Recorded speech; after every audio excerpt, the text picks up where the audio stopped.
Shifters, dropper posts, suspension lockouts, brakes, all sorts of stuff on bikes use cables, housings, and hoses. And those cables, housings, and hoses, well, they need to go somewhere and do a job. Making proper cable management something you should pay attention to. So today, we're gonna take a look at 5 things that you can do to keep your cables looking clean and your routing running right.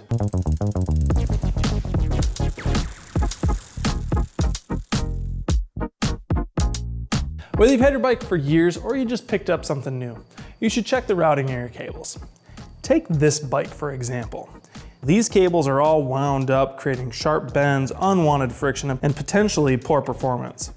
This is a classic example of the handlebars being installed improperly, and the solution is easy. A simple flip of the handlebars.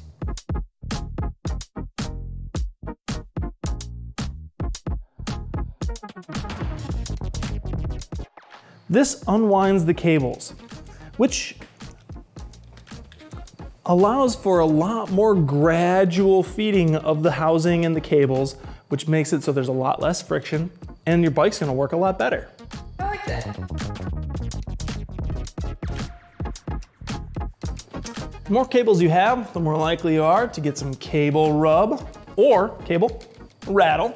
While this might not seem like a major thing, over time, you can wear through your housing, you can wear through your paint, or it can be just annoying. And it can lead to some problems. So in comes the S-hook or barbell clip, and you go click, click, boom, problem solved. No longer rattling, holds them apart, click, click, boom. Killer. You working in an area where maybe an S-hook won't work, or maybe you want to make your own S-hook? Zip ties can do a lot of things. Come over here and check it out. All right, so we see here, we have this hose. It's coming around this side to make a nice sweeping bend. It's hitting this headset. That cup and that crown race, not cool. So what I want to do is kind of hold it over here. So to do that, I am going to put this zip tie directly through the hole in the fork, if I can find it here. Right, like this. I'm gonna go around that, back through the hole, out the bottom of the steer tube, just like so. I'm gonna clip that zip tie together. Cool. So we're left like that, we're stuck. Now, one zip tie here, spacer number 1 we'll call it.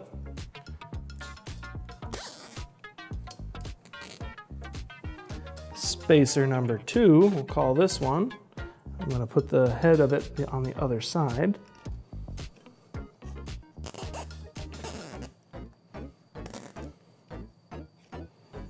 Now, tightening the zip tie.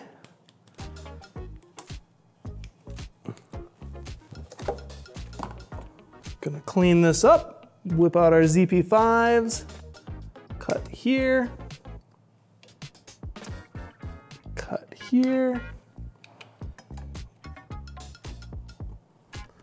cut at the bottom.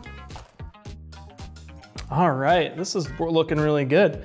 Holding it away from the headset here, very sturdy. This is gonna work great. You could clean it up a little bit more if you really wanted to, but this is gonna work for us. There's another zip tie trick. Let's go check it out. Let's say you have an S-clip or a barbell clip, but it just moves out of the way. Or let's say you don't, but you do have a couple zip ties. Zip tie them together, like so, and then space it out with your second zip tie.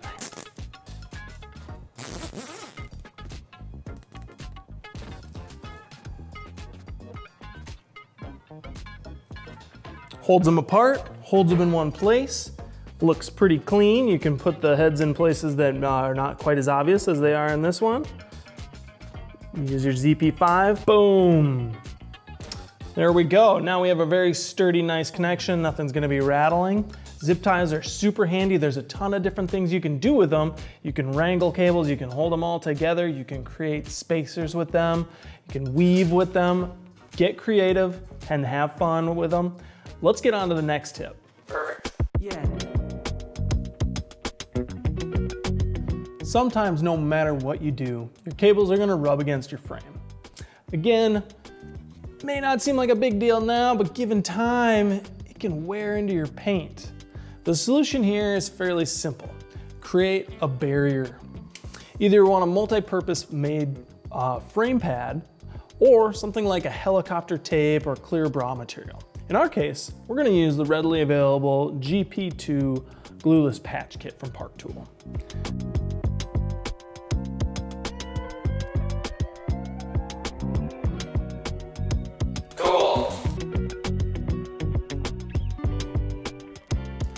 Final tip is about heat shrink tubing. If you're feeling ambitious or doing a full cable reset, you can use something like this.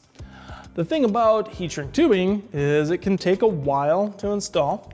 It requires a little bit more forethought and planning before installing, and it can cause quite the headache when it comes time to service your brakes or shift housing. That being said, it does clean things up quite nicely, especially if that black look of it is what you're after. So give it a consideration if you're looking for that really clean look. There you have it, 5 tips to keep your cables clean and your routing running right. But we want to hear from you. What are your favorite, most clever cable management solutions? Let us know in the comments below. Like and subscribe, and we'll talk to you next time. Look at that, we asked them to like and subscribe. Wow!